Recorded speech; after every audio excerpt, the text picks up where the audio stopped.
আপনার বগুড়াতে তো নাম করা মানুষ না, হিরো আলম। কিসের হিরো ওর নিজেও জানি না। ওর যে চেহারা ছিল তেমনি বলতে রে, বলেন তো যে চেহারা কি হিরো হওয়ার মতো চেহারা? তো ভিলেন আলম নাম দেওয়া দরকার, অন্তত ভিলেন হলে ওর একটু মানায়। আজকে নাকি 4-5 দিন তার কাছে সংবাদ আসতেছে যে আপনি উপদেষ্টা হন। আমার বিশ্বাস হয় না, তারপরও যখন বলছে হতেও পারে। এদেশে ফারুকের মতো মানুষ যদি উপদেষ্টা হয়, ওই হিরো আলম আমার মনে হয় সহকারী হতে পারে। ফারুকের মতো এরকম একজন মানুষ যে সমকামিতা প্রমোট করে, তারে এই দেশে আপনি উপদেষ্টা বানিয়ে দিলেন। ছাত্র জনতা যেভাবে ফুসে উঠেছে, এরাই আপনাদেরকে বসিয়েছে, এরা নামাতেও জানে। সুতরাং আমরা আহ্বান জানাচ্ছি, আল্লাহর নিষিদ্ধ কাজ যারা জারি করে সমাজে পরিবারে, তাদেরকে মুসলমানের মাথার উপর থেকে নামিয়ে দেওয়া হোক। কি আমার নিজের কথা না, এটা এদেশের সবার কথা। আমরা এমনি নামাজ রোজা পর্দা পর্দা কম করতে পারি, আল্লাহর বিরুদ্ধে গেলে সে বাবা হলো আমাদের ছাড় নেই। ব্যক্তিগত ভাবে তার সাথে আমার বিরোধ নেই, কিন্তু তার বউটা বলেন তো, সে বউ দিয়ে সারা জীবন কামাই করছে, তো হালাল কামাই বলেন না কেন? এদের পুরাটাই হারাম না? দেহ ছাড়া ওদের কি আছে বলে? কিচ্ছু নেই। হয়তো গলন্দ ঘাটে অথবা যশোরে মেয়েরা ওপেন গোপনে দেহ ব্যবসা করে, আর এরা সিনেমার পর্দায় যা ঘটায়। পরকীয়া প্রেম কি করে করা লাগে, সমকামিতা প্রমোট করা লাগে, এগুলো তারা সিনেমা বানায় বসে বসে, এগুলো অভিনয় করার বউদেরকে দিয়ে। বলেন নাউজুবিল্লাহ। নবীজি বলেছেন আদ-দাজ্জালু লা ইয়াদখুলুল জান্নাহ। প্রিন্সিপাল সাহেব আছে এখানে, মোজাক্কার দিয়েছেন আল্লাহ। নবীজি বলেন আদ-দাজ্জালু লা ইয়াদখুলুল জান্নাহ। মহিলাকে বলা হয়নি, পুরুষকে। যে পুরুষ তার নিজের মেয়ে, বউ, মা, বোন এদেরকে পর্দার ভেতরে রাখতে পারে না, সেই পুরুষ দাজ্জাল। কথা বলেন না কেন? এই হিসাবে ফারুকী সাহেব যে দাজ্জাল, ফতোয়া আর কারো লাগবে? একটা দাজ্জাল মানুষ 96% মুসলমানের মাথার উপরে থাকবে, কোন কারণে বলেন? আশা করছি আমরা খুব তাড়াতাড়ি তাকে যেন নামিয়ে ওই জায়গায় একজন আলেমকে নিয়োগ দেন। সংস্কৃতি ইসলামের ভেতরে নেই তা না, এটা একটা ইবাদত। অনেক ইবাদত আছে সংস্কৃতির ভেতরে, আপনি ওখানে এনে আমার মনে হয় এদেশে যারা নাম করা জ্ঞানী আলেম আছে, প্রসিদ্ধদশা আলেম আছে, এদেরকে আপনি ওই জায়গায় দায়িত্ব দিন, তাহলে এদেশের মানুষের আপত্তি থাকবে না। সবাইকে নিয়ে আল্লাহর দরবারে আমরা শুকরিয়া জানাচ্ছি, যিনি আমাদেরকে এখনো কথা বলার শক্তি দিয়ে রেখেছে। জবান খুলে বলেন আলহামদুলিল্লাহ। দরুদ আর সালাম পড়ছি আমাদের নবী মুহাম্মদ রাসূলুল্লাহ সাল্লাল্লাহু আলাইহি ওয়াসাল্লামের প্রতি। কিয়ামতের ময়দান যখন আল্লাহ কায়েম করবেন, প্রত্যেকটি মানুষ, একজন প্রতিটি মানুষ, এমনকি যত নবী রাসূল সবাই বলবে ইয়া নাফসি ইয়া নাফসি, হে রব আমাকে বাঁচান। কি বলবে? আমি আমার চিন্তায় আছি, আমাকে বাঁচান। যেই দিকে তাকাবে মানুষ, সেই দিকে শুধু এই আওয়াজ শুনতে পারবে যে আমাকে বাঁচান, আমাকে বাঁচান। হঠাৎ করে বিশাল ওই কিয়ামতের ময়দানের এক পাশ থেকে আওয়াজ আসবে, রব্বি হাবলি উম্মতি। তিনি বলবেন না যে আমাকে বাঁচান, তিনি বলবেন আমার উম্মতকে বাঁচান। কোন উম্মত? যে উম্মত বিনা ভোটে নির্বাচন করে 15 বছর থাকে না, এটা তো উম্মতই না। কেন বললাম বলেন তো? ওরা যে উম্মত না, শুধু বিনা ভোটে নির্বাচন করে ওনারা 15 বছর আছে এই জন্য উম্মত না, তা না। সূরা হজ 78 নম্বর আয়াতের মাঝে আছে, যারা আলেম আছে একটু দেখেন তো। আল্লাহ পাক বলেন হুয়া তাবাকুম ওয়া মা জাআলা আলাইকুম ফিদ-দীনি মিন হারাজ। ইয়াদের প্রথম শব্দ হুয়া তাবাকুম। এ জিতেবা মানে নির্বাচিত করা। কি করা বলেন না কেন? বগুড়াবাসী নির্বাচিত করা হয় যে পদ্ধতিতে, ওই পদ্ধতির বাংলা নাম নির্বাচন। কি এটা ক্লাস চলছে, ওনারা ক্লাস নেয় ওনাদের ছাত্র ছাত্রীদের মাঝে, আর আমার ছাত্র ছাত্রী এই আমার 12 বাপের 13 ছেলে বসে আছে, এক একটা এক এক রকম। নির্বাচিত করা হয় যে পদ্ধতির মাধ্যমে, এখানে যদি পাগল কেউ জিজ্ঞাসা করেন সেও বলবে সেই পদ্ধতির নাম নির্বাচন। একটা বিবেক সম্পন্ন মানুষকে যদি বলেন এই 15.5 বছরে কোনো নির্বাচন এই দেশে হয়েছে, ও পাগলেও বলবে হয়নি। শয়তানকেও যদি বলেন ও বলবে হয়নি। শয়তানকে জিজ্ঞাসা করে দেখেন। এখন প্রশ্ন আসতে পারে শয়তান পাবো কোথায়? হ্যাঁ আছে। আমি একটা একটা করে কয়েকটা বলছি, গুনাগুন দেখেন তো শয়তান আছে কিনা। আল্লাহ পাক বলেন ইন্নাল মুবাদ্দিরিনা কানু ইখওয়ানাশ শায়াতিন ওয়া কানাশ শাইতানু লিরাব্বিহি কাফুরা। আপনি নামাজ পড়েন না, শয়তানের ভাই, এ কথা কোরআন হাদিসে নেই। রোজা রাখেন না, শয়তানের ভাই, এ কথা কোরআন হাদিসে নেই। আপনি পর্দা করেন না, শয়তানের ভাই, এ কথা কোরআন হাদিসে পাইনি। কিন্তু কেউ যদি অপচয় করে সে শয়তানের ভাই। এই ঘোষণা কার? আল্লাহ। সূরা বনী ইসরাঈলে আছে। শয়তানের ভাই কি হয়? শয়তান। আমি যেমন মানুষ, আমার ভাই যে হবে সেও মানুষ হবে। কথা বলেন না কেন? শয়তান যে হবে, শয়তানের ভাই হলেও সে শয়তানি হবে। দেখেন তো কত বড় ঘোষণা আল্লাহর। যারা অপচয় করে এরা সাধারণ মানুষ না, এরা শয়তানের ভাই। তাহলে যারা অপচয় করে আপনি দেখতে পান না তাদেরকে। শয়তান যদি জীবনে না দেখে থাকেন, অপচয়কারী দেখলেই বুঝবেন যে শয়তান এইটাই। 2 নম্বরে, এই পৃথিবীতে শয়তান সবসময় যৌনতা ছড়াতে ভালোবাসে। ওর কাছে লজ্জা স্থান খুব মায়া মহব্বতের জিনিস। এই জন্য নবীজি শিখিয়েছেন, যখনই টয়লেটে কাজ সারার জন্য উলঙ্গ হবে, সঙ্গে সঙ্গে তোমাকে বলা লাগবে আল্লাহুম্মা ইন্নী আউযু বিকা মিনাল খুবুসি ওয়াল খাবাইস। যত রকমের দুষ্ট জিন আর পরি আছে, সবার থেকে আল্লাহ তোমার আশ্রয় চাই। বিশ্বনবী জানিয়েছেন, দোয়া পড়ে যদি কেউ বাম পা দিয়ে বসে, শয়তানের চোখের উপরে পর্দা পড়ে যায়। অথচ এখানে কত মুরব্বী মানুষ বসে আছে, জীবনে ওই দোয়া পড়িনি। কথা বলছে না।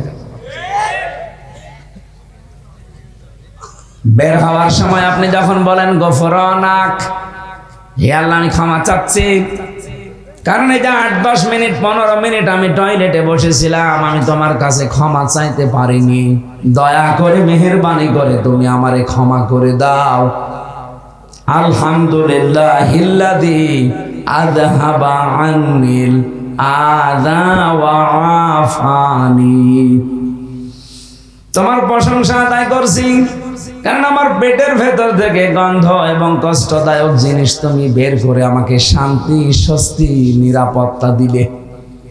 বিজ্ঞান এখন প্রমাণ করছে, টয়লেট যদি আপনার বন্ধ হয়ে যায়, বিশেষ করে প্রস্রাব, এটা যদি স্বাভাবিক অবস্থায় আবার ফিরিয়ে আনতে চান, এদেশের চিকিৎসা ব্যবস্থায় কমপক্ষে 12,000 টাকা খরচ হবে।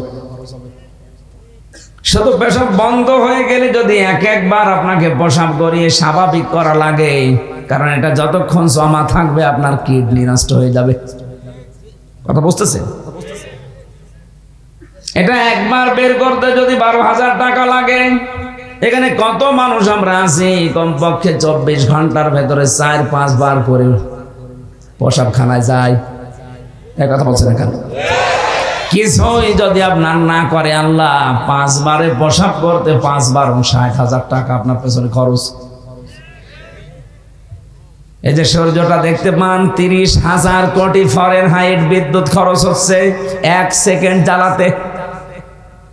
24টা ঘন্টা আল্লাহ আমার 12টা ঘন্টা অন্তত আমাদের মাথার উপরে রেখে দিয়েছে।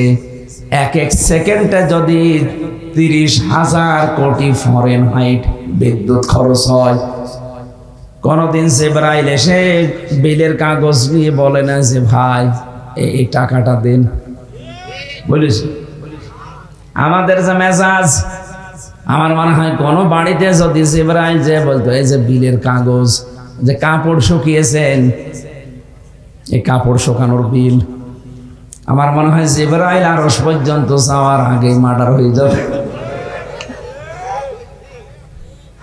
অথচ আজ পর্যন্ত কোনদিন আমার কাছে বিলের কাগজ আল্লাহ জিবরাইলকে দিয়ে ধরিয়ে দেয়নি। কথা বলে ঠিক কিনা? বগুড়াবাসী ক্লাস চলছে কিন্তু খুব খেয়াল করে আপনার রোল নাম্বার যেন 1, 2, 3 ভেতরে থাকে। আপনি এমন ছাত্র হবেন না যে 82 রোল আপনার। এক ছাত্র এসে প্রিন্সিপালের কাছে বলছে স্যার হয় ছুটি দেন না আমি গেলাম। স্যার চিন্তা করছে ও যে পজিশনে আছে ও ছুটি দিলেও যাবে না দিলেও দৌড় দেবে। রোল নাম্বার কত?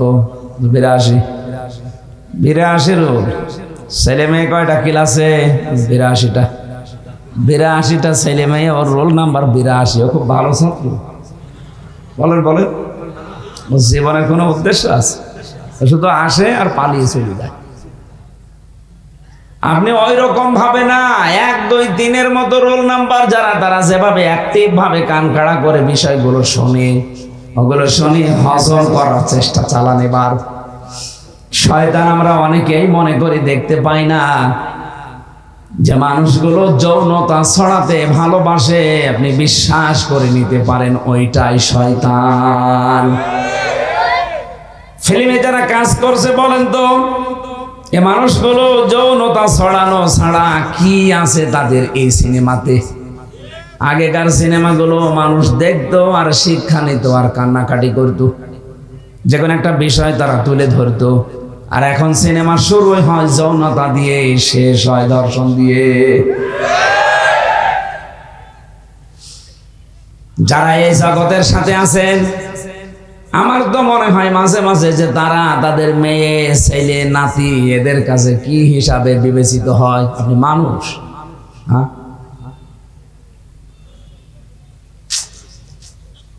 এই কাজগুলো যারা করছে আমি দেখতে পাচ্ছি গোপন একটা ষড়যন্ত্র করে এই মানুষগুলোকে আজ সামনে নিয়ে আসা হচ্ছে। আজকে একটা হিন্দু মহিলা স্ট্যাটাস দিয়েছে, ওর নাম আমি নিতে ঘৃণা করি, নাম নিলাম না, কুষ্টিয়াতে বাড়ি। না, নামটা বলার দরকার নেই। এই মহিলা ঘোষণা দিয়েছে আপনারা দেখবেন কয়েকদিনের পরে সমকামিতা আনার জন্য নিজেরাই আন্দোলন করবেন। আমরা আপনার মতো অত পয়সা চাইনি, আমাদের রুচিবোধ আছে। আপনি তো মানুষ থেকে বিকৃত হয়ে গেছেন। হ্যাঁ, আল্লাহ আকর্ষণ দিয়েছে নারীর প্রতি পুরুষের, পুরুষের প্রতি নারীর। আপনি পুরা সিস্টেমই আল্লাহর পাল্টিয়ে দিয়েছেন। পুরুষে পুরুষে বিয়ে করবে, মহিলাতে মহিলায় বিয়ে করবে। বলেন নাউজুবিল্লাহ। শয়তান আছে না নেই? কোনটা? যেগুলো বলছি এগুলো হযরতে আদম এবং হাওয়া জান্নাত থেকে বের হয়ে যাক, এটা শয়তানের উদ্দেশ্য ছিল না। ওর উদ্দেশ্য ছিল কি করে আদম আর হাওয়ার লজ্জা স্থান দেখা যায়। এজন্যও জান্নাতের মেন গেটে দাঁড়িয়ে ওয়াজ করেছিল, ওয়াকাসামাহুমা ইন্নী লাকুমা লামিনান নাসিহিন। হে হাওয়া, তোমার স্বামী কোথায়? তাকে বলো আমি আল্লাহর কসম দিয়ে বলছি আমি তোমাদের হিতাকাঙ্ক্ষী। আরামের জায়গায় বেশি দিন আল্লাহ তোমাদের রাখবে না।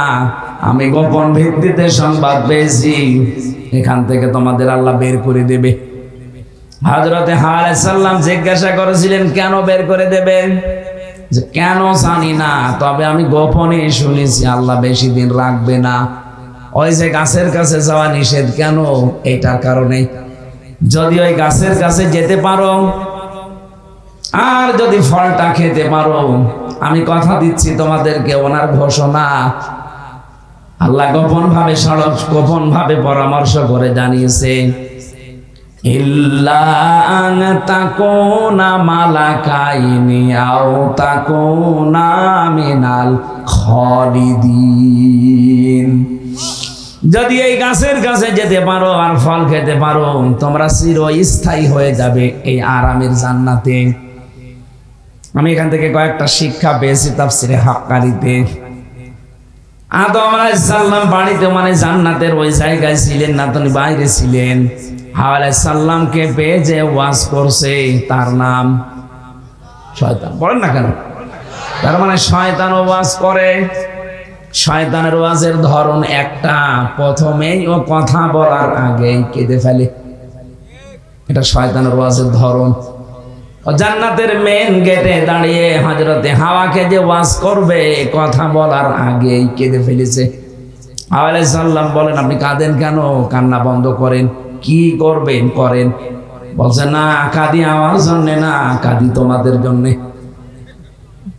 আপনি দেখেন আজ দুনিয়াতে, আমার তো নিজের চোখে দেখা, এই দেশে যারা শয়তান ছিল তারা দেখবেন কথা বলার আগেই কেঁদে ফেলতো।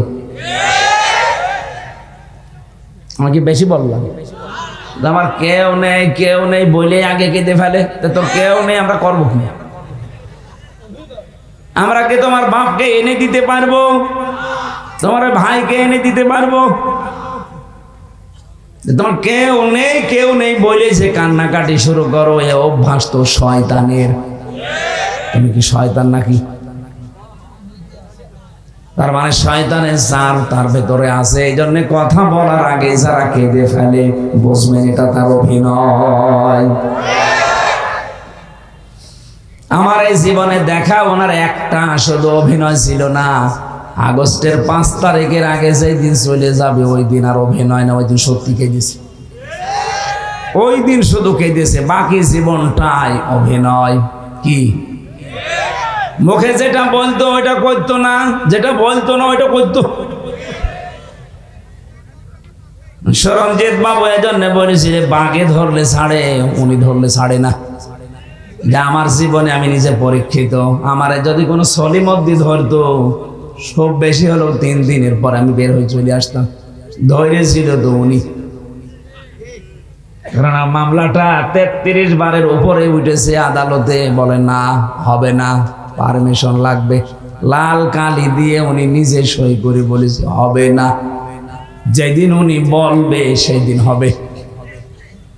নাই তো সে মামলা দিয়েছে, সাজা লাগিয়ে দিলেও সর্বোচ্চ 3 মাস। কত? আর আমার থাকা লাগলো বিনা কারণে 3 বছর। হযরতে হাওয়া বললেন, আপনি কাঁদবেন না, আপনি ওয়াজ করেন।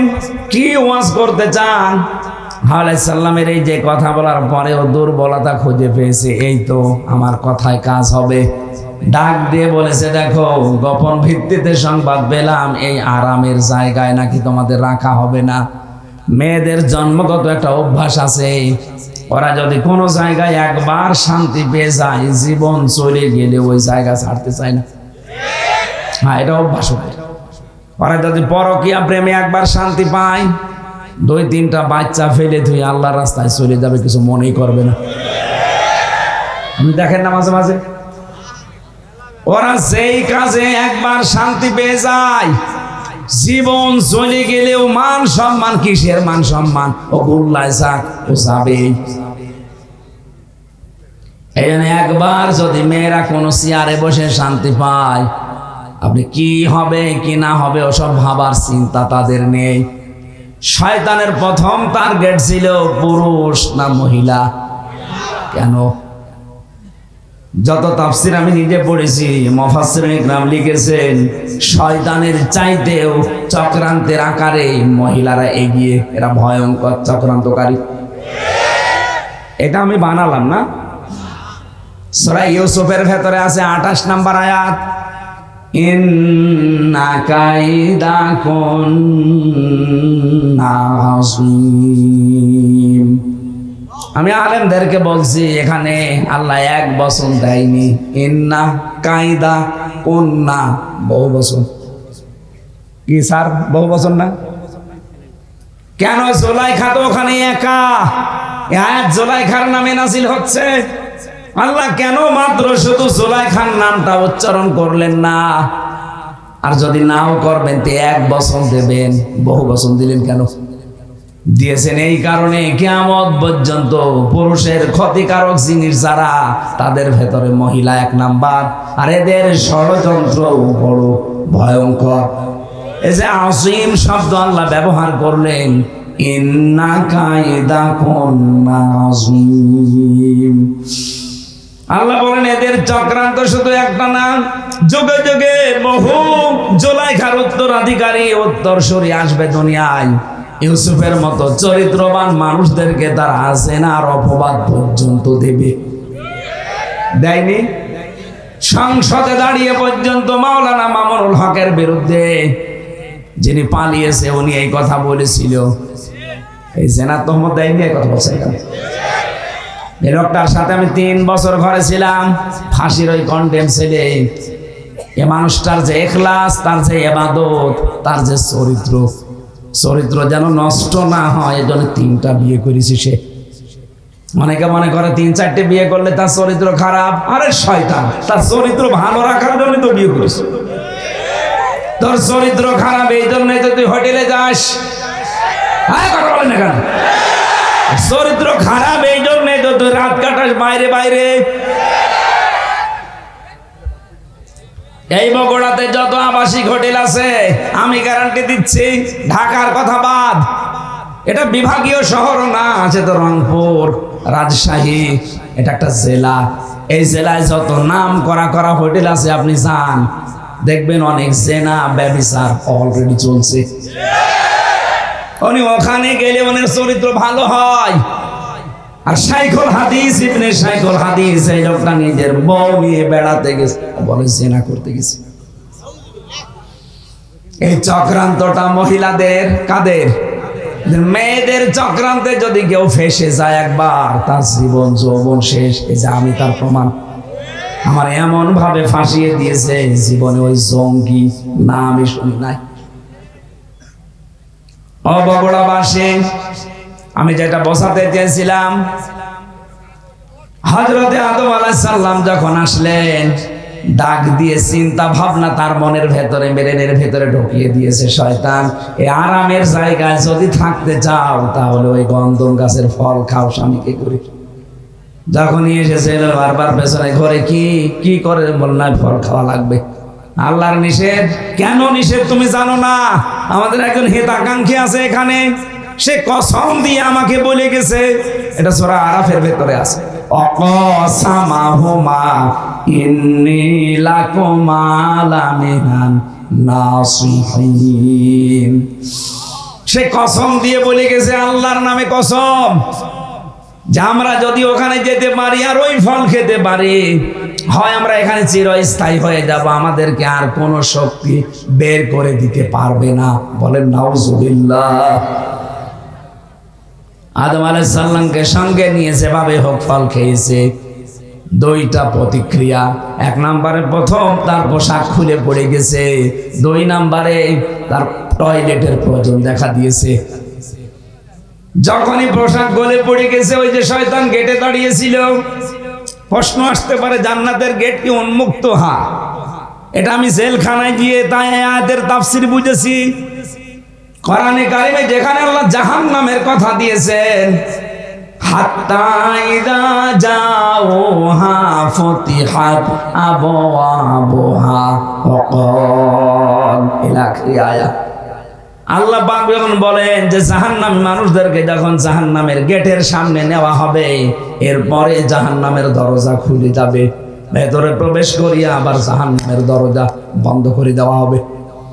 জাহান্নামে গেলেই দরজা বন্ধ, বের হতে চাইলে দরজা যেহেতু বন্ধ, বের হতে পারবে না।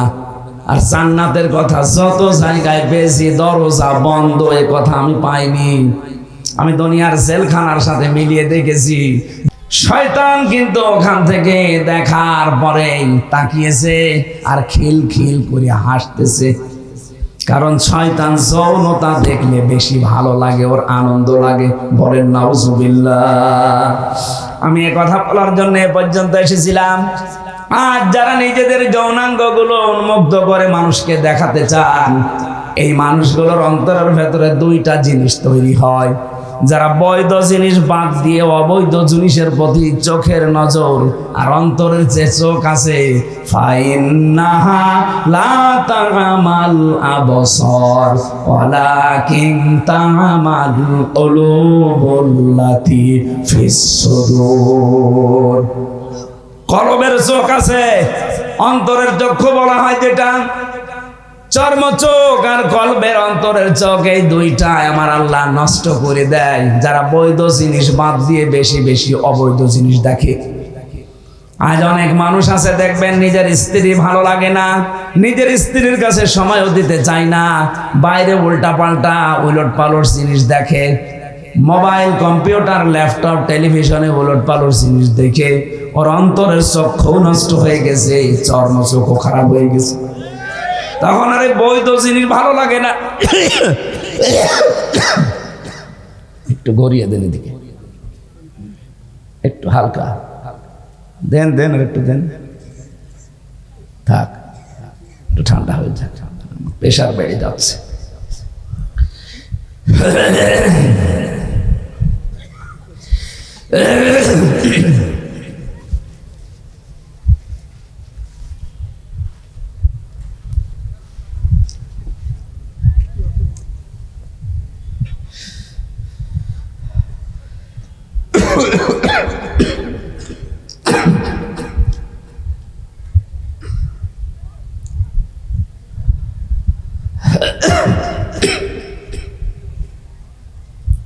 এটা খুলে নেন তো,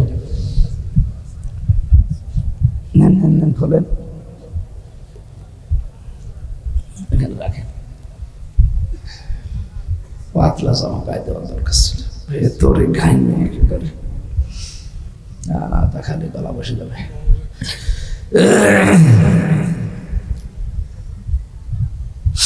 বগুড়া বাসে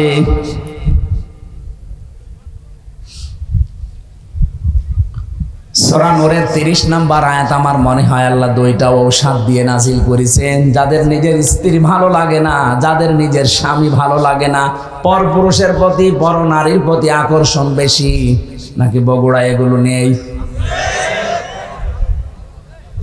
এগুলো যাদের বেশি, তাদের দুইটা ঔষধ বলছি, এখন থেকেই কাজে লাগাবেন। আমি নিজে সহ যত পুরুষ মানুষ আজকে এসেছি, আরে ভাই দুনিয়াটাই আমাদের সব না, আমাদের আর একটা জগৎ আছে। কথা বলে না কেন?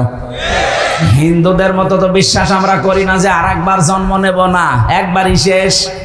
সুতরাং এখান থেকে যে কোনো কায়দায় চোখ বন্ধ হয়ে গেলে এই যে জীবন বিশাল শুরু হয়ে যাচ্ছে, আর শেষ নেই। ওখানে যে যেন আমরা কেউ ধরা না পড়ি।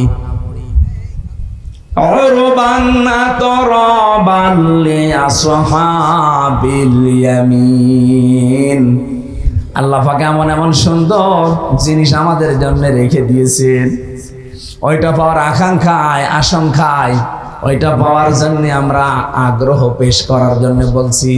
দুইটা কাজ এখন থেকে আরম্ভ করবেন। পর নারীর প্রতি, এই যে যারা মোবাইলে কথা বললে আনন্দ পায়, এটা বন্ধ হয়ে যাবে। যারা উলঙ্গ নাচ দেখলে, অর্ধ উলঙ্গ মহিলা দেখলে যাদের আকর্ষণ বেড়ে যায়, এইটাও বন্ধ হয়ে যাবে সর্বোচ্চ 1 মাসে। আমি বেশি টার্গেট দিয়ে ফেললাম, 15 দিনেও পারবেন।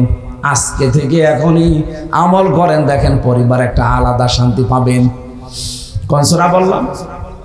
নূর। নূর বলেন বলেন।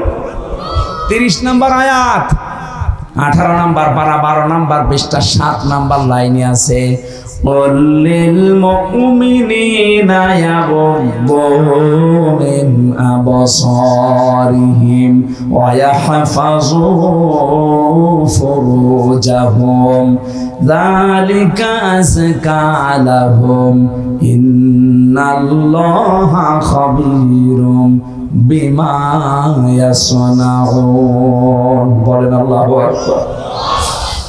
আল্লাহ পাক বলেন, হে নবী, আপনি মুমিন মহিলাদেরকে, মুমিন পুরুষদেরকে কথা বলে দেন, তারা যেন তাদের চক্ষুকে নিম্নগামী করে পরনারী থেকে।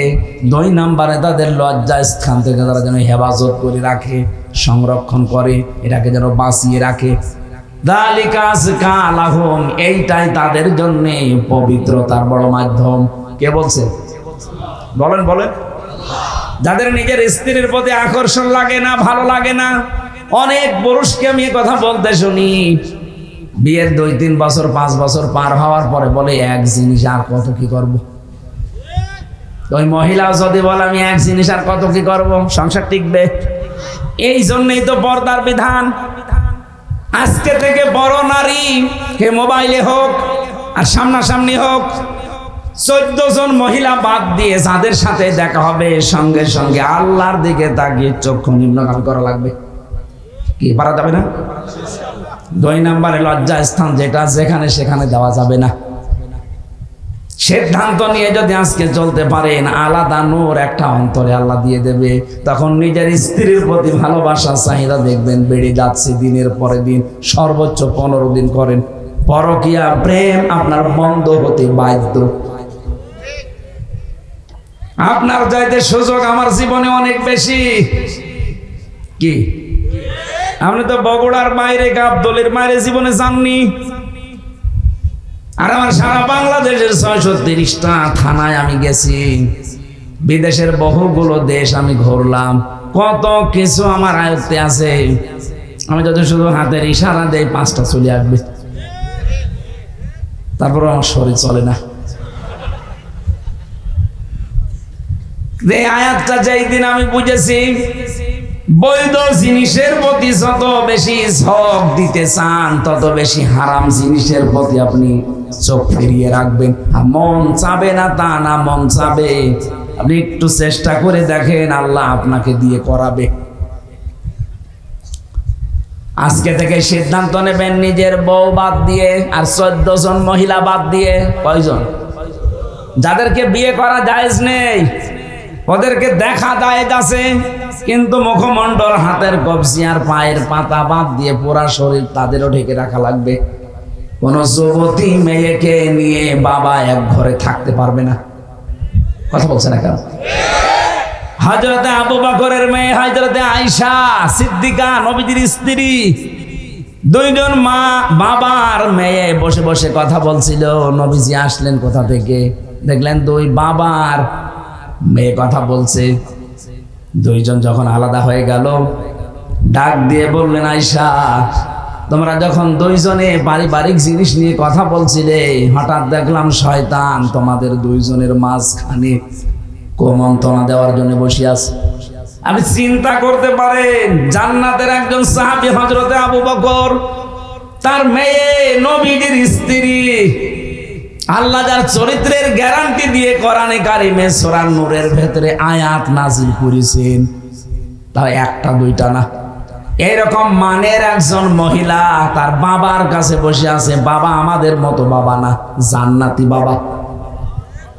জান্নাতের প্রতিটি দরজা আবু বকরকে ডাকবে। এইরকম মানুষ, তার সাথে মেয়ে বসে গল্প করলে যদি শয়তান আসে মাঝখানে ধোঁকা দেওয়ার জন্যে, আমরা শালি দোলা ভাই এক জায়গায় সাংসারিক কথা বলি, কোনো শয়তান নেই। অবশ্য ঠিক,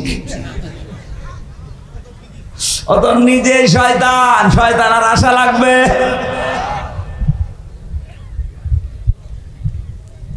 না, সাবধান থাকা লাগবে। এই ঔষধটা অ্যাপ্লাই করেন আজকে থেকে। নিষিদ্ধ জিনিস যেগুলো আছে, শুধু এই পরনারী না, মোবাইলে হোক, কম্পিউটারে হোক, বাইরে হোক, চক্ষু নিম্নগামী করে রাখবেন। দেখবেন আলাদা একটা জিনিস আল্লাহ মাস্ক দেবেই। 2 নম্বরে আমাদের যে লজ্জা স্থান আছে, নারীদের নারী, পুরুষের পুরুষটা, এটা ঠিক করে রাখা লাগবে। মনে মনে করেন আমার তো মন চাই, আরে মন চাই না কার? মানুষকে এই মন দিয়ে আল্লাহ বানিয়েছেন।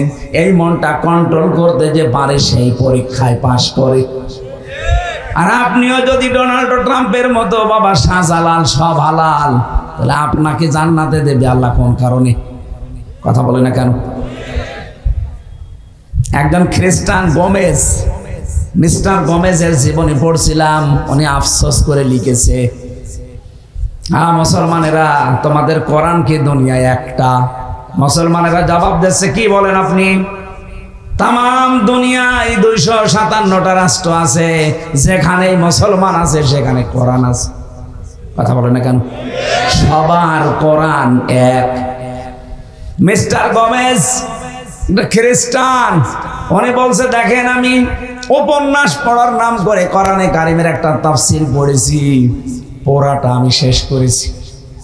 আমি এমনিতে ডক্টরেট করা মানুষ, অনার্স মাস্টার্স করে, পিএইচডি করে, এমফিল করে, পিএইচডি করে একজন ডক্টর মানুষ আমি। এটা আমি উপন্যাস মনে করে পুরা কোরআনের তাফসীর ইংরেজিতে পড়েছি। পড়ার পরে আমার মনে হয় বিশ্বে যে মুসলমান আমি দেখি এর সাথে এই কোরআনের কোনো মিল নেই। আপনি মুসলমান দাবি করে আপনিও সুদের সাথে জড়িত, হিন্দু খ্রিস্টান বৌদ্ধ কোরআন মানে না, সেও সুদের সাথে জড়িত। পার্থক্যটা কই? প্র্যাকটিক্যাল লাইফে যদি কিছু বাস্তবতা পার্থক্য করে দেখাতে না পারেন, ওরে আপনাকে জাহান্নামী মনে হয়, আর আপনি সুদ খেয়েও নিজেকে জান্নাতি মনে হয়। আল্লাহ কি এরকম অবিচারক নাকি? প্রশ্ন আসতে পারে আমি লা ইলাহা ইল্লাল্লাহ পড়েছি। আরে বেটা, লা ইলাহা ইল্লাল্লাহ নাকি হিন্দুর মুখস্থ আছে? কি কথা বলেন এখানে? আমার দাদা মারা গেছে জেলখানায় থাকতে, উনি জীবিত অবস্থায় 18-19 সালে গল্পটা আমারে বলতেন। স্বাধীনতার সময় একটা লোক, হিন্দু মানুষ, পাকিস্তানের ওই বাহিনী তাকে ধরার পরে বলছে তুই মুসলমান না অন্য জাতি? মুসলমান। মুসলমান তাহলে কালেমা বল। বলছে লা ইলাহা ইল্লা আনতা সুবহানাকা ইন্নী কুনতু মিনাজ জালিমিন। দিয়েছে তুই চড়। ওই বেটা, এ কি কালেমা না মুসিবতের দোয়া? বলছে ভাই কালেমা না মুসিবতের দোয়া জানি না, তবে আমিও মুসিবতে আছি। আমি কি কম মুসিবতে আছি? আমি এ ধর্মের লোক না, বাঁচার জন্য আমি কালেমা মনে করে পড়লাম। আমি অনেককে বলতে শুনি বিপদে পড়লে তারা এটা পড়ে, আমি মনে করছি এটা মনে হয় বিপদের দোয়া। কালেমা না দোয়া আমি জানি না, আমি বেঁচে গেলেই হবে। যারা এই ধারণা করে আছেন যে কালেমা যখন পড়েছি জান্নাত একদিন যাবই না, আমি প্রিন্সিপাল সাহেবকে বলছি, হযরতে আবু হুরায়রা কিন্তু এই হাদিসটা শোনার পরেই বলছিলেন মান ক্বালা লা ইলাহা ইল্লাল্লাহ ফাদাখালাল জান্নাহ, যে ব্যক্তি লা ইলাহা ইল্লাল্লাহ পড়ে সে জান্নাতে চলে যায়। হযরতে ওমর বলেছিলেন হে নবী আপনি এই কথা বললেন? বলে হ্যাঁ। কিভাবে বললেন? মাঝখানে আপনি ফা শব্দ দিলেন কেন? বিশ্ব নবী বলেন ওমর এ ফায়ের ব্যাখ্যা আছে আইয়ুহাযির মা হারামাল্লাহ। কোন মানুষ যদি কালেমা পড়ে আর হালালকে হালাল জেনে আঁকড়িয়ে ধরে, হারামকে হারাম জানার পরে ছেড়ে দেয়, শুধু ওই লোকটাই কালেমা পড়ে জান্নাতে যাবে। বগুড়ার মুসলমানেরা, আমি যে কথার পরিচয় দিতে পর্যন্ত এসেছি, আর একটু ভরিয়ে দেন, আবার সমস্যা হচ্ছে, আবার 5 মিনিট পরে দিয়ে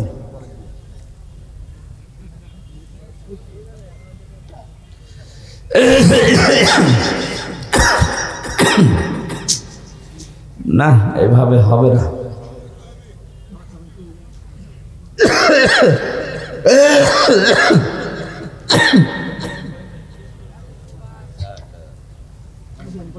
আরে ভাই ভেতরে নষ্ট হয়ে গেছে, কিসের গরম পানি, কিসের চা? এত করে বলে যে মাহফিল বন্ধ করেন বন্ধ করেন, ডাক্তাররা পর্যন্ত হাত পা চেপে ধরছে না। কি করি বলেন তো? শেষ করে দিলাম। আল্লাহুম্মা আমিন।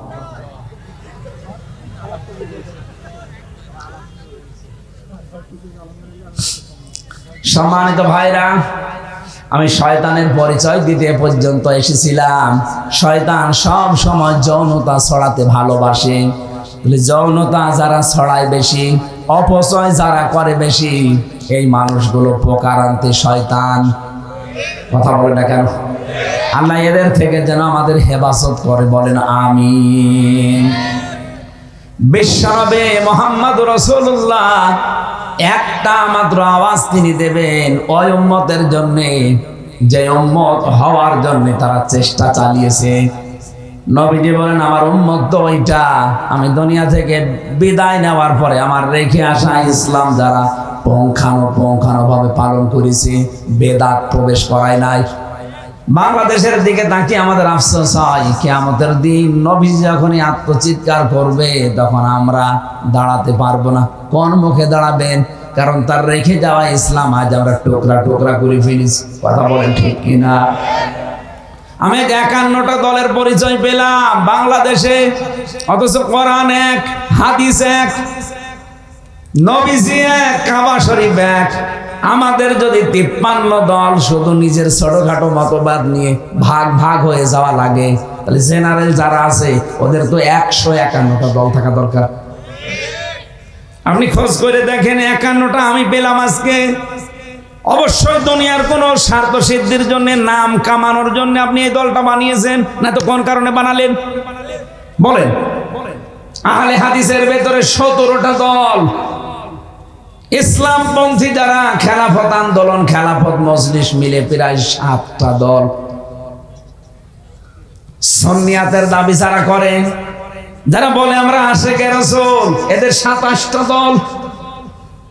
আপনি মিলান, বাংলাদেশে যে যে দলে আছে, মতে আছে, যে যেটা মানে, এক জায়গায় সব এক। একামতে দিনের বেলায় যে দিনে বাংলাদেশে দিন কায়েম করা লাগবে, এই জায়গায় যারা এক, তারা হচ্ছে জামাতে ইসলামী। এই দলের ভেতরে আমি কোনো পার্থক্যটা পাইনি। এদের তো লক্ষ লক্ষ কোটি কোটি ভক্ত এই দেশে, অনুসারী আছে, কিন্তু দল হিসাবে সব এক। কথা বলেন না কেন? বাকি যা আছে দেখবেন শুধু সভাপতি, সেক্রেটারি, একটা দল খুলে বসে আছে। সারা দেশে কেউ নেই, শুধু সভাপতি আর সেক্রেটারি। ঢাকায় কেন্দ্রীয় অফিসও নেই, বাড়ির ভেতরে ছাদের উপর একটা সিলিকুটি মানি বসে, এটা কেন্দ্রীয় অফিস। এই ভণ্ডামিগুলো যদি এখনো পর্যন্ত বাদ দিতে না পারেন, এখনো যদি দলাদলি করেন, দেখেন 50 বছরের ভেতরে জালেমরা আবার এদের চাষ করবে। আশা করছি আমার ইঙ্গিত আপনি বুঝেছেন। এটা রেকর্ড হচ্ছে, সারা দেশে যাবে। যাদের মাথার ভেতরে এটা ঢুকবে তারা যেন চিন্তা করেন আমার এই ছোট্ট কথাটা। শেষে কিন্তু সুযোগ হারিয়ে গেলে আর দোয়া করেও ফেরত আসবে না। সূরা নূন, মুমিনুন, এখান থেকে আমরা 2টা আয়াত পড়েছি। আজকের আলোচনাটা আমরা মানব জীবনকে কেন্দ্রীয় করে সাজিয়েছি। আল্লাহ পাক আমাদের একটা দুর্বল জায়গায় আঘাত দিয়ে স্মরণ করাচ্ছেন, ওয়ালাকাদ খলাকনাল ইনসানা মিন সুলালাতিন মিন তিন। অবশ্যই আমি আল্লাহ মানুষকে মাটির নির্যাস দিয়ে বানিয়েছি। আল্লাহ আমাদেরকে মাটি দিয়ে বানিয়েছে, মাটির নির্যাস দিয়ে বানিয়েছে। এ কথা বললেন কেন? আমরা অনেকেই আল্লাহকে ভুলে গেছি। এই দুর্বল জায়গাটা আল্লাহ আঘাত দিয়ে আমরা যেন ফিরে আসি, প্রথম নম্বর কারণ এইটা। বাস্তবতা দেখি আমরা তো ফিরে আসি না, আমাদের বিদ্যা আরো বেড়ে যায়। আল্লাহ রাব্বুল আলামিন বলেন, হাল্লা তাআলা লিল ইনসানি হিনুম মিনাদ দাহরি লাম ইয়াকুন শাইআম মাযকুরা। ও মানুষ, তোমার জীবনে কি এমন সময় অতিবাহিত হয়নি যে সময় তুমি উল্লেখ করার মতো কিছু ছিলে না? তাফসীর ফি জিলালিল কোরআন থেকে কয়েকটা তথ্য পেয়েছি, একটু মিলাবেন। মানুষের এই জায়গায় আল্লাহ কেন আঘাত দিলেন? আমরা যে মাটির তৈরি, তার 3টা কারণ। 1 নম্বরে আমাদের যিনি আদি পিতা হযরতে আদম এবং হাওয়া, এই 2 জনেই কিসের তৈরি? মাটির। বলেন। সন্তান যদি মাটির হয়, বাবা যদি মাটির হয়, সন্তানও মাটির হবে। বাবা যদি আগুনের হয়, সন্তানও আগুনের হবে। কথা বলেন ঠিক কিনা? 2 নম্বরে সব খাদ্য দুনিয়ায় মাটি থেকে উৎপন্ন হয়। এই জন্য এখান থেকে শিক্ষা যে আমরা মাটির তৈরি। পৃথিবীর এমন কোনো খাবার নেই যার মূল মাটি না, মাটি থেকে সব। 3 নম্বরে মাটি থেকে খাবারের পরে খাবার তৈরি হয়, তৈরি হওয়ার পরে এটা দিয়ে বীর্য তৈরি হয়। বীর্য বাবার স্ফলিঙ্গ দিয়ে মায়ের রেহেমের ভেতরে প্রবেশ করে। মূল জিনিস কিন্তু মাটি। মূল কি? বিজ্ঞান প্রমাণ করছে এই মাটি দিয়ে মানুষকে আল্লাহ বানিয়েছে। এই মাটির ভেতরে কমপক্ষে 10টা উপাদান পাওয়া যাচ্ছে। মানুষের এই পুরা বডি আল্লাহ পাক বানিয়ে দেখা গেছে 13টা জিনিস পাওয়া যায় মানুষের ভেতরে, এক মাটির ভেতরে আছে 10টা। কয়টা? আমি মাটির ভেতর থেকে মৃত্তিকা গবেষণাগার আছে গাজীপুরে, এই তথ্যটা ওখান থেকে পেয়েছি। 10টা জিনিস তারা মাটি থেকে বের করেছে। মাটির ভেতরে অক্সিজেন আছে, সিলিকন আছে, অ্যালুমিনিয়াম আছে, আয়রন আছে, ক্যালসিয়াম আছে, পটাশিয়াম আছে, সোডিয়াম আছে, ম্যাগনেসিয়াম আছে, নাইট্রোজেন আছে, হাইড্রোজেন আছে। কয়টা? বলেন বলেন। এই 10টা জিনিস শুধু মাটির ভেতরে। আল্লাহ রাব্বুল আলামিন বলেন, ইয়াখরুজু মিন বাইনিস সুলবি ওয়াত তারাইব। বাবার স্ফলিঙ্গ দিয়ে যেটা বের হয়ে মায়ের রেহেমে জমা হয়েছে, এখানে সলবন 1 বছর, তারাইব বহু বছর। সলবন আল্লাহ 1 বছর দিলেন কেন? তারাইব বহু বছর দিলেন কেন? সলবন বলা হয় বাবার লজ্জাস্থানকে, তারাইব বলা হয় মায়ের লজ্জাস্থানকে। মায়ের বেলায় আল্লাহ বহু বছর, বাবার বেলায় 1 বছর। কেন? সন্তান তৈরি করতে গিয়ে শুধু মা লাগে, বাবা লাগে না। কথা বলে না কেন? বিজ্ঞান প্রমাণ করেছে তারাইব আর সলবন নিয়ে। এটা আপনি ডক্টর জাকির নায়েকের লেখা 12 খণ্ড লেকচার আছে, ওর ভেতরে পাবেন। এই আয়াতের তাফসিরে এত সুন্দর করে তিনি সাজিয়েছেন। আমি বহু তাফসিরের আগে পড়েছি, কিন্তু এই তথ্যটা পাইনি। তিনি ওখানে লিখেছেন, তিনি যেহেতু একটা ডাক্তার না, উনি যেহেতু ডাক্তার, গবেষণা করে লিখেছেন,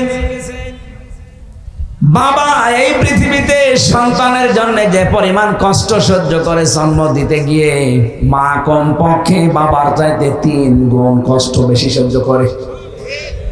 আমরা জানি 1-এর পরে হয় 2, 2-এর পরে যা হবে সব 1 বছর, 2 বছর না বহু বছর? বলেন বলেন। এই জন্য আল্লাহ তারাইব বহু বছর দিয়েছেন।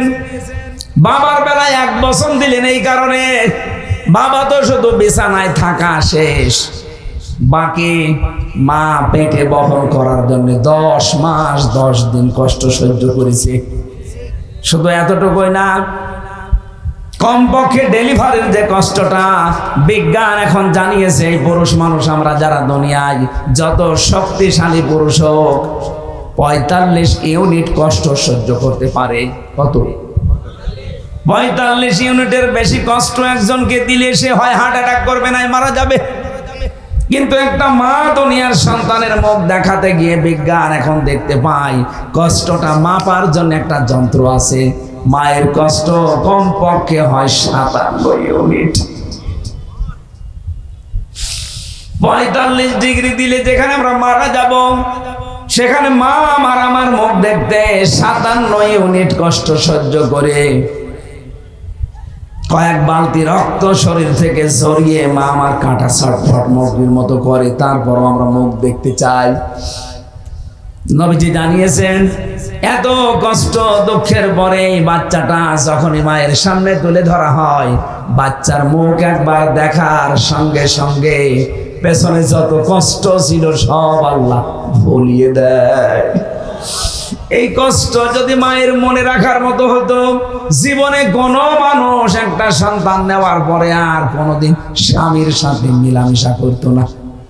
ও বলতো না, দুনিয়ায় যে কষ্ট পেয়েছি আমি কোনোদিন আর তোমার কাছে যাব না। ওই সন্তানের মুখটা দেখার সঙ্গে সঙ্গে পেছনের যত কষ্ট ছিল আল্লাহ সব ভুলিয়ে দিয়েছে। এতটুকু শেষ করেননি, 2 বছর পর্যন্ত আপনাকে দুধ খাওয়িয়েছে। কয় বছর? আরো জোরে বলেন। বিজ্ঞান প্রমাণ করছে দুধ খাওয়ানো এটা মায়ের কমপক্ষে দিনে রাতে মিলে 24 ঘন্টায় একটা সন্তান মায়ের স্তন পান করে থাকে 8 বার। কয়বার? 7-8 বার পান করাই লাগে 24 ঘন্টায়। আপনি হিসাব করে দেখেন, তারও বেশি হয়। উপরেরটা নিচেরটা বাদ দিয়ে মাঝেরটা বিজ্ঞান প্রমাণ করেছে 8 বারও যদি হয়, একবারে যদি 1 পোয়া করে দুধ চুষতে থাকে, 8 বারে কমপক্ষে 2 কেজি দুধ খায়। কত? 2 কেজি করে দুধ আমি আপনি সবাই খেয়েছি মায়ের স্তন থেকে। 1 দিন 2 দিন না, 2 বছর। কত? বলেন বলেন। আপনি একটা হিসাব করে দেখেন 2 বছরে প্রতিদিন যদি হয় 2 কেজি করে, আমি ক্যালকুলেটর দিয়ে দেখেছি 36 মণ দুধ আমরা খেয়েছি। কত? আমার বাবা আমার মায়ের আমরা 2 জন, আমি আর আমার একটা বোন আছে। এখানে কত মানুষ আছে? 8টা 10টা ভাই বোন। কথা বলেন না কেন? আমার গ্রামে একজন আছে 12টা মেয়ে আর 4টা ছেলে। কত হয়? একটাই শুধু স্ত্রী, 2 জনে মারা গেছে। এখন আমি একটা হিসাব নিয়েছিলাম, আমি আয়াত পড়ার পরে দেখি আমি নাই 36 মণ আর আমার বোন রুনা নাই 36 মণ। আপনার তো ছেলে মেয়ে 16টা, বলেন তো কয় মণ? বলছে বাবা ওসব হিসাব জানি না, হিসাব করি নাও। হিসাব একটা টানলাম, দেখি আপনি বলেন তো কত মণ হয়? 772 মণ হয়েছে। অথচ মায়ের ওজন মাত্র 60 কেজি। 60 কেজি জায়গা থেকে আমার আল্লাহ এতগুলো দুধ দুনিয়ায় সন্তানদের জন্য বের করে দিলেন। আমার মনে হয় এখনো যদি ছেলে মেয়ে হইতো তো দুধ আল্লাহ দিত। এটা একটা কুদরতের মেশিন। কথা বলেন ঠিক কিনা? এই যে 3টা কষ্ট বাবার চাইতে মায়ের বেশি হইল। পেটে রাখা,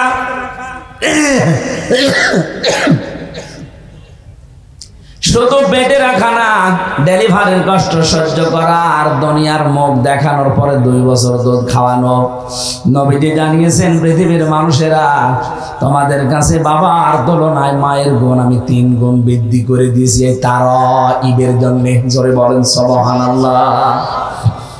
মানুষ যখন এই বীর্যটা মায়ের রেহেমের ভেতরে যেতে থাকে, বিজ্ঞান এখন দেখতে পাচ্ছে কমপক্ষে 1 ফোঁটা বীর্য দিয়ে 40,000 আদম বানানো যায়। কত হাজার? বলেন বলেন। এই 40,000ই একবারে মায়ের পেট থেকে আসতে পারতো, কিন্তু মায়ের পেটে জায়গা নেই। বাবার এই স্ফলিঙ্গ দিয়ে যখন বের হয়ে যায়, এখান থেকে মায়ের ওই জরায়ু পর্যন্ত যে নাপাক পানির থলিটা আছে, রেহেম বলা হয়, দেওয়ালের সাথে ধাক্কা লাগে, কেউ পড়ে যায়, কেউ মরে যায়। আমার তো জীবনের প্রতিযোগিতা শুরু হয়েছে সেই জন্ম থেকে, অথচ আজ আমরা প্রতিযোগিতায় হেরে যাই। কত স্ট্রাগল করে, কত কষ্ট স্বীকার করে, প্রতিযোগিতা করে ওই জায়গায় গেছি আমি। তারপরে হামসা আমি দুনিয়ায় আসলাম। আমার কত ভাই বোন ছিল, তারা পড়ে মরে গেছে। কথা বলে না কেন? তাহলে আমাকে সিদ্ধান্ত নেওয়া লাগবে আমার মঞ্জিলে মকসুদ পর্যন্ত, আসল যেটা আমার জায়গা, এখানে নাই দুনিয়ায় আসার জন্য মায়ের রেহেম, আর আমার জান্নাতে যাওয়ার জন্য আমার জীবনের শেষ দিন এ পর্যন্ত আমাকে লড়াই করে যেতেই হবে। ওয়াবুদ রাব্বাকা হাত্তা ইয়াতিয়াকাল ইয়াকিন। হামজা, ইবাদত বন্দেগী করো ওই পর্যন্ত যতদিন পর্যন্ত তোমার মরণ না আসে। তার মানে আমার মরণ আসা পর্যন্ত আমার এই সব সময় স্ট্রাগল করে দেওয়া লাগবে, কষ্ট স্বীকার করা লাগবে, প্রতিযোগিতা করা লাগবে। লাকাদ খালাকনাল ইনসানা ফি কাবাদ। আমি মানুষকে বানিয়েছি এই কষ্টের পরে কষ্ট সহ্য করে। এ মানুষ যখন কষ্ট সহ্য করবে 40 দিন পরে পরে আমার আল্লাহ এটা পাল্টাতে থাকবেন। আল্লাহ রাব্বুল আলামিন বলেন, সুম্মা খালাকনান নুতফাতা আলাকাতান ফাখালাকনাল আলাকাতা মুদগাতান ফাখালাকনাল মুদগাতা ইযামা ফাকাসাউনাল ইযামা লাহমা ثم أنشأناه خلقا آخر فتبارك الله أحسن الخالقين। বলেন আল্লাহু আকবার। একটু নিজের জীবনের দিকে তাকান। আপনি সেজদা দিতে বাধ্য হবেন আল্লাহকে। জড় নাস্তিক হোক, মানি না তোর আল্লাহকে, এই কথাও যারা বলে তারাই আয়াত পড়ার পরে নত হতে বাধ্য, যদি বুঝে থাকে। আল্লাহ পাক বলেন একটা ইন্টেনসিভ কেয়ার ইউনিট যেখানে দুনিয়ার কোনো সার যেতে পারে না, এই জায়গায় 40 দিন ধরে রাখলাম। এরপরে আমি নতফা থেকে ধরে আমি আলাক বানালাম, এরপরে আলাক থেকে তোকে আমি মদগা বানালাম, এরপরে মদগা থেকে চামড়া দিয়ে গোশত দিয়ে এটা আমি ঢেকে দিলাম। শুধু ঢেকে দিয়ে শেষ করিনি, এই গোশতগুলো যেন পচন না ধরে এমন একটা কাবার দিয়েছি। এই কাবার যাকে দিয়েছি ওইটাই ফাইনাল। এটা আমার যে চামড়া আছে, আমার শরীরের কোনো চামড়া যদি কেটে এখানে লেগে দেন, এটা ভালো হয়ে যাবে। যদি পুড়িয়ে যায়, কেটে যায়, ছিঁড়ে যায়, আমার আর চামড়া প্রিন্সিপালের এক না। দেখতে এক হলেও আমার শরীরের ভেতরে ৯৭৬৮ প্রকার চামড়া আল্লাহ দিয়ে রেখেছেন। কিন্তু এক একটা জায়গার চামড়া এক এক রকম। এই হাতের তালুতে যে চামড়া আছে, এটা যদি উপরে দিত, জীবনেও কোনো কিছু ধরে আপনি আটকিয়ে রাখতে পারতেন না। কথা বলেন ঠিক কিনা? দুইটা জায়গার চামড়া আল্লাহ পুরো আলাদা করে দিয়েছেন, লজ্জা স্থানের আর জহ্বার। এত এত চামড়া দিলেন শরীরের ভেতরে গোশতগুলো সংরক্ষণ করার জন্য। আল্লাহ পাক বলেন, মানুষের ভেতরে আমি হাড্ডি দিয়েছি ৩৬০টা জোড়া দিয়েছি। নবীজি বলেন, তোমরা প্রতিদিন এই জোড়া আছে আল্লাহ দিলেন ৩৬০টা, সাদগা দান করবা, তাহলে জোড়ার হক আদায় হবে। সাহাবীরা বলে, হুজুর আমরা গরিব মানুষ, টাকা পয়সা। বিশ্ব নবী বলেন, দুইটা কাজ করতে পারলে এই হাড়ের সাদগা আদায় হয়ে যাবে জয়েন্টের। মসজিদের ভেতরে যদি কোনো ময়লা দেখো, নিজের দায়িত্বে তুলে ফেলে দিবা। ২ নম্বরে দস্তরখানা বিছিয়ে খাবার খাবা, যদি খাবার পড়ে যায় ওই খাবার তুলে খাবা। অথচ এই দুইটা আমলের একটাও আমরা ধনী মানুষরা করতে চাই না। বলি এই আবার কাজ হইল? মসজিদের ময়লা পরিষ্কার করার জন্য ইমাম আছে, খাদেম আছে, মুয়াজ্জিন আছে, ওরা আমি লাট সাহেব, আরে ভাই আপনার এই হাড়ের এই যে ৩৬০টা জোড়া দেওয়া আছে, জোড়ার সাদগা দেবে আপনার কোন বাবা? এটা সাদগা দুনিয়া আদায় করা জায়গা, এটা করে যাবেন। মসজিদে প্রবেশ করলে এটা আপনার দায়িত্ব হয়ে পড়ে। কথা বলেন ঠিক কিনা? একটা খড়কোটা পড়ে আছে, থুতু পড়ে আছে, কপ পড়ে আছে, পরিষ্কার করে দেন। দস্তরখানা বিছিয়ে খাবার খাওয়ার অভ্যাস করেন। আল্লাহ রাব্বুল আলামিন বলেন, প্রত্যেক জায়গায় যে জোড়া দিয়েছি সব জোড়া আবার এক না, প্রত্যেকটা হাড় আলাদা আলাদা মাপ। এক এক জায়গার হাড় এক এক রকম। হাড়ের ভেতরে আবার গিরো দিয়েছি। যদি হাড় সোজাসুজি করে দিতাম জীবনও কিছু ধরতে পারতে না। এই যে গিরোগুলো দিয়েছি প্রত্যেকটা আঙ্গুলে, জয়েন্টে, এগুলো আবার নাট সিস্টেম করে দেয়নি যে খুলে রেখে দেবা, তাহলে চুরি হয়ে যেত। এমন সিস্টেম করে দিয়েছি নিজের ভেতরেই থাকবে, শার্টও করতে পারো, জমাও করতে পারো। কথা বলেন ঠিক? আল্লাহ পাক বলেন, এই যে আস্তে আস্তে ৩৪০-এর পরে যখন তোর ভেতরে খাবারের উদ্রেক দেখা দেয়, মায়ের মাসিক অসুখ বন্ধ করে নাভির সাথে নাভির তার জড়িয়ে আমি খাবারের ব্যবস্থা করি। এতটুকু শেষ হয়নি, ৬ মাস হবার পরে এখন ৩টা জিনিস তার লাগবে, মাস্ট বি। একটা হচ্ছে শ্রবণ শক্তি, একটা হচ্ছে দর্শন শক্তি, আর একটা বাক শক্তি। এই 3টা জিনিস আমি আল্লাহ নিজের পক্ষ থেকে দান করি। ওদিকে মাটির উপাদানের ভেতরে আছে 10টা। কয়টা? আল্লাহর পক্ষ থেকে আল্লাহ দিয়েছেন 3টা, কোন তাফসিরে পেয়েছি 5টা। সেখানে আছে শ্রবণ শক্তি, দর্শন শক্তি, বাক শক্তি, আকেল শক্তি আর ঘ্রাণ শক্তি। 8, 5, 13টা জিনিস যখন এক হয়ে যায়, 6 মাস পরে মায়ের পেটের ভেতরে আমার আল্লাহ এবার আকৃতিটা দিয়ে দেয়। ওরা বডি বানিয়েছে ফেরেশতারা, আর আকার এই আকৃতি এইটুকু বানিয়েছে আল্লাহ নিজের কুদরতি হাতে।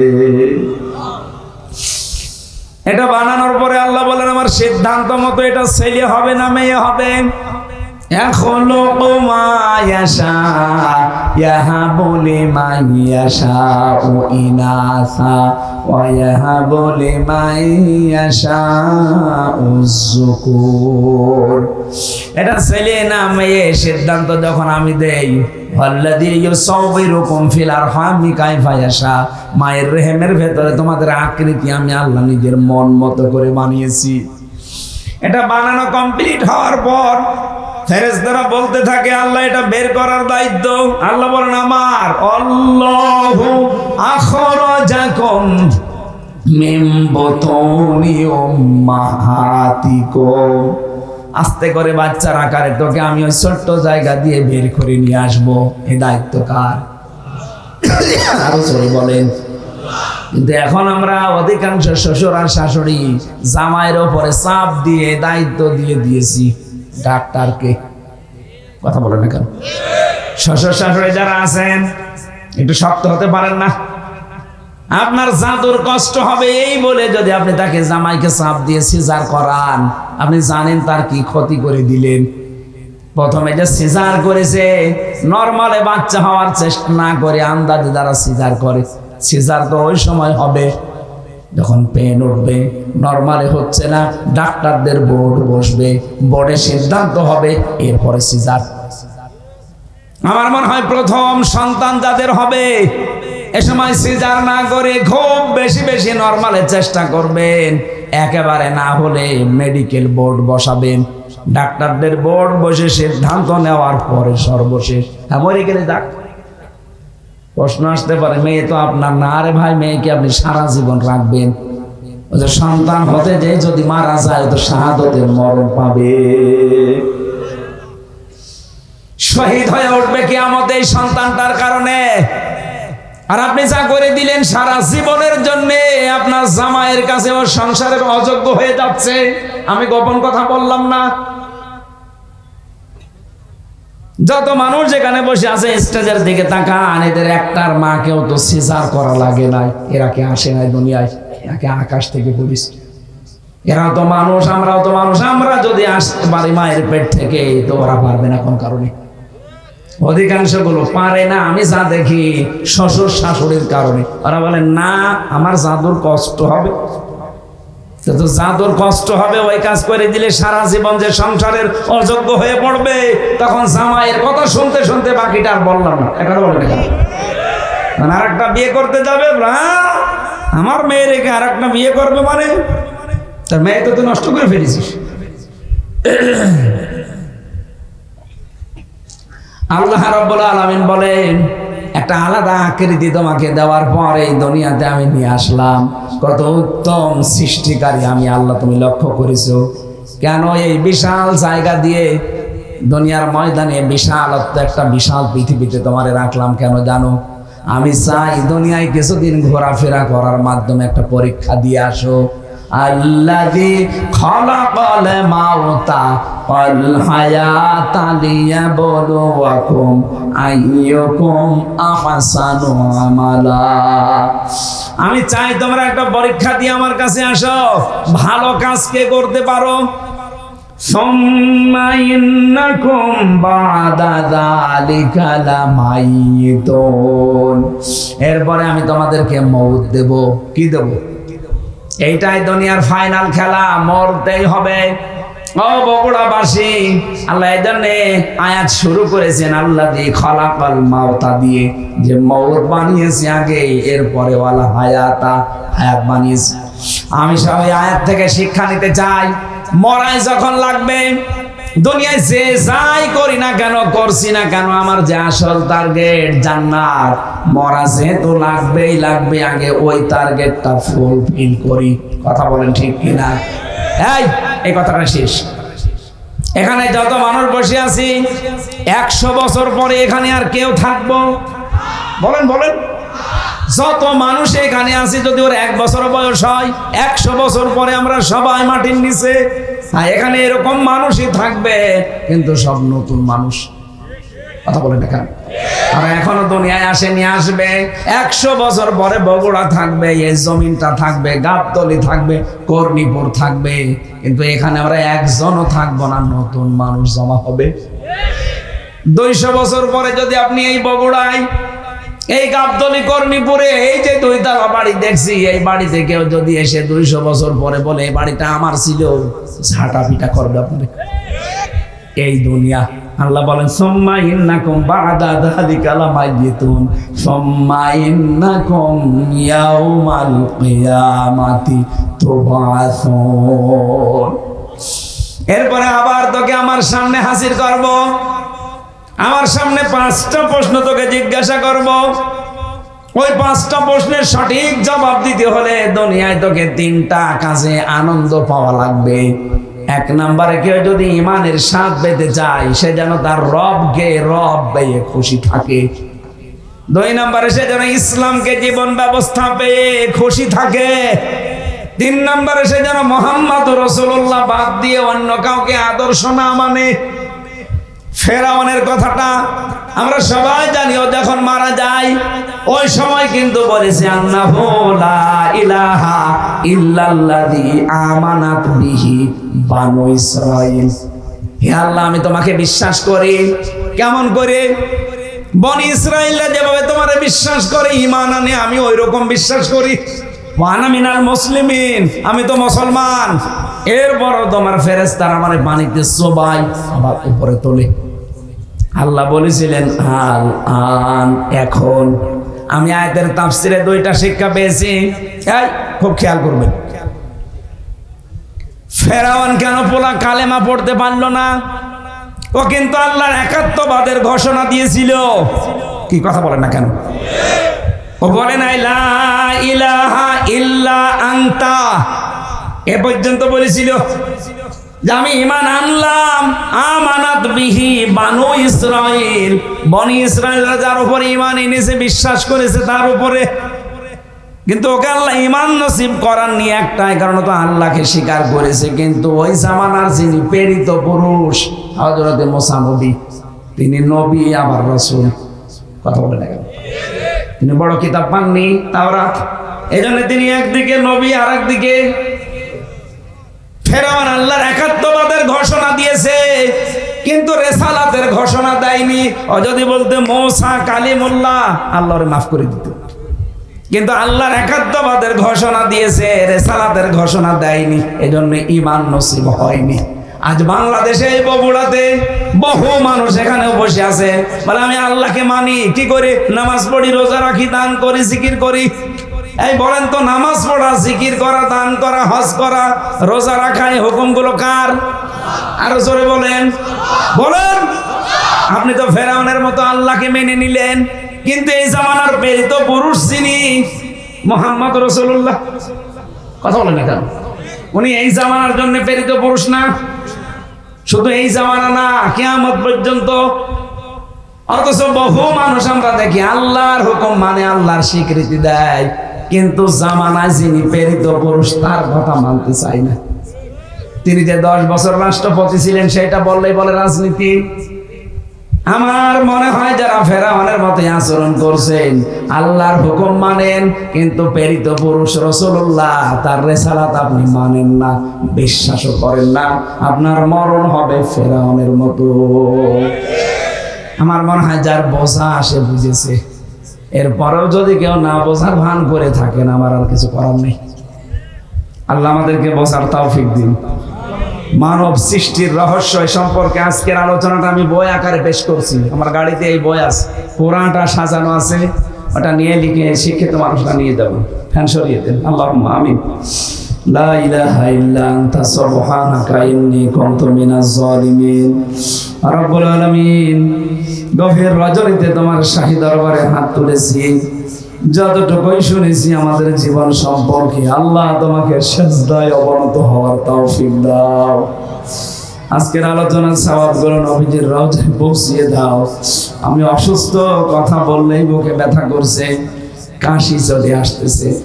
আল্লাহ তাআলা ডাক্তাররা রেস্টে থাকতে বলে, তোমার বান্দা বান্দীদের আকুতি মিনতির কারণে আমারে আশা লাগে। তুমি যখন মুক্ত জীবনে আমারে ফিরিয়ে দিয়েছো, মেহেরবানি করে আমাকে তুমি কণ্ঠটা ভিক্ষা দাও, আমার শরীরটা তুমি আগের অবস্থায় ফিরিয়ে দাও।